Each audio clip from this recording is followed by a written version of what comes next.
HSC 2024 ব্যাচের পরীক্ষা যেখানে শেষ হওয়ার কথা ছিল 7ই আগস্ট, সেখানে দেশের চলমান পরিস্থিতি বিবেচনায় 9 জুলাইয়ের পর থেকে আর হলে ফিরতে পারেনি শিক্ষার্থীরা। তবে সর্বশেষ 11ই আগস্ট থেকে পরের ধাপের পরীক্ষাগুলো শুরু হওয়ার কথা থাকলেও বিভিন্ন কেন্দ্র ভাঙচুর ও প্রশ্ন পড়ে যাওয়ার মতো ঘটনাতে সে পরীক্ষাগুলো এখনও অনির্দিষ্টকালের জন্য স্থগিত হয়ে আছে।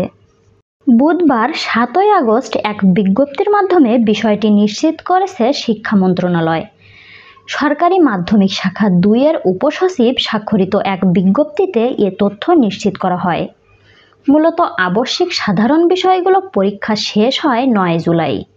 তবে এখনও দলগত বিষয়ে পরীক্ষায় অংশগ্রহণ করতে পারছে না শিক্ষার্থীরা, এবং পরীক্ষাগুলো ঠিক কতদিন স্থগিত থাকবে সে বিষয়টি এখনও অস্পষ্ট। এ অবস্থায় বেশ উৎকণ্ঠা দেখা যাচ্ছে এইচএসসি পরীক্ষার্থী ও তাদের অভিভাবকদের মধ্যে।